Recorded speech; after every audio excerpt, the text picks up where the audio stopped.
India's goods and services tax system, it's like this massive digital ocean. We're talking about trillions of transactions flowing through it every single year. But hidden deep in that data, you've got some pretty sophisticated financial predators. The good news, though? Well, there's a new breed of detective on the hunt. A digital detective. So that brings up a pretty big question, right? In a digital system this enormous, this complex, how on earth do you catch a ghost in the machine? What do these digital detectives actually do to stop tax evasion? Well, we're about to find out. Okay, so let's talk about the challenge here because it is immense. Imagine trying to find a single forged painting in a museum that has like billions of artworks. That's kind of what this is. These detectives have to untangle this incredibly complex web to separate the real, hardworking businesses from phantom companies that exist for one reason only: to siphon away tax revenue. All right, Section 1, investigating a profile. So just like any good detective story, every investigation kicks off with a suspect and a case file. But here's the thing. Before our digital detective can even think about opening that file, they've got to gear up. And we're not talking about Kevlar vests or anything like that. No, this is all about digital armor. First things first, they connect to a super secure government network. Then, they activate a VPN to make sure their connection is totally invisible. Finally, they get their secure logins and that OTP-linked mobile phone ready to go. The point is, every single digital door has to be locked down tight before the hunt can even begin. And this is the nerve center of the entire operation, the official GST portal. You can think of it like a digital police precinct. It's the one place that gives an investigator access to a mind-bogglingly huge database on pretty much every single business in the country.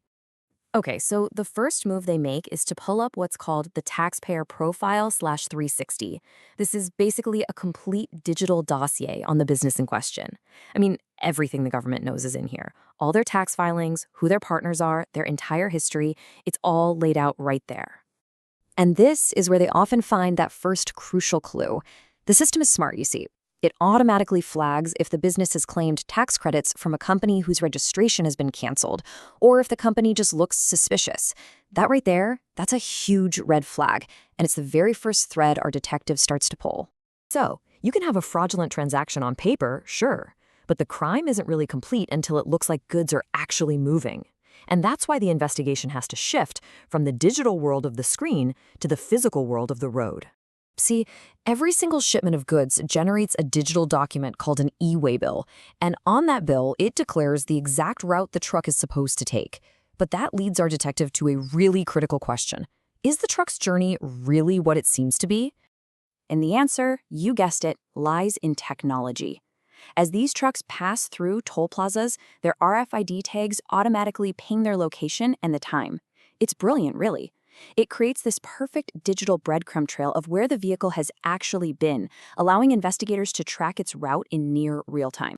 And here it is. This is that gotcha moment. On the left, you see the declared route, a nice, simple, direct path from the seller's official address. But on the right, that's the actual route from the RFID data. It's a winding, totally suspicious path, often starting from a completely different, unregistered location. The proof is right there. The goods never came from where they claimed. The digital lie has just been exposed by physical reality. Okay, so let's recap. Our detective has connected the suspicious digital profile to the physical movement of goods. Now it's time for the final piece of the puzzle, following the money. We're about to perform what you could call a financial X-ray. Now, a key area for this kind of fraud is something called the input tax credit, or ITC. Let me break it down really simply. It's a credit or a refund that businesses get for the tax they already paid on their purchases.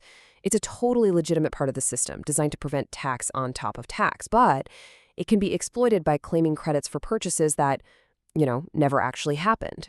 So, to see if these ITC claims are legit, the detective has to dive deep into the company's digital account books.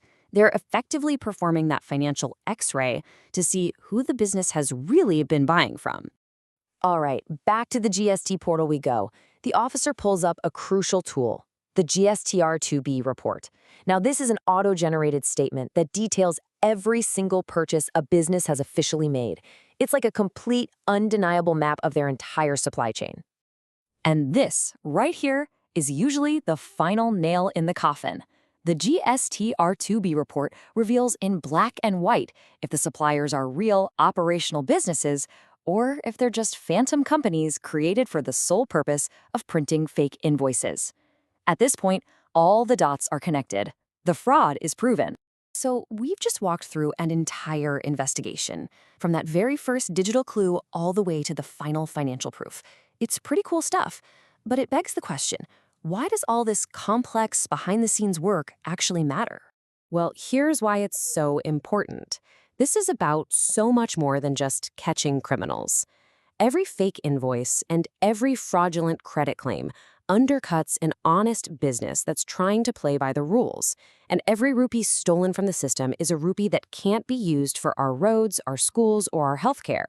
So this isn't just about spreadsheets and portals. It's a powerful glimpse into the future of data-driven governance, making the entire economy fairer and more transparent for everyone. When you put it all together, you can see how technology is completely changing the game. It's turning tax administration from a slow, paper-based process into a real-time, digital manhunt. And that leaves us with one final thought to chew on. As technologies like AI and machine learning get even smarter, what do you think the next step will be in this quest to build a truly honest economy?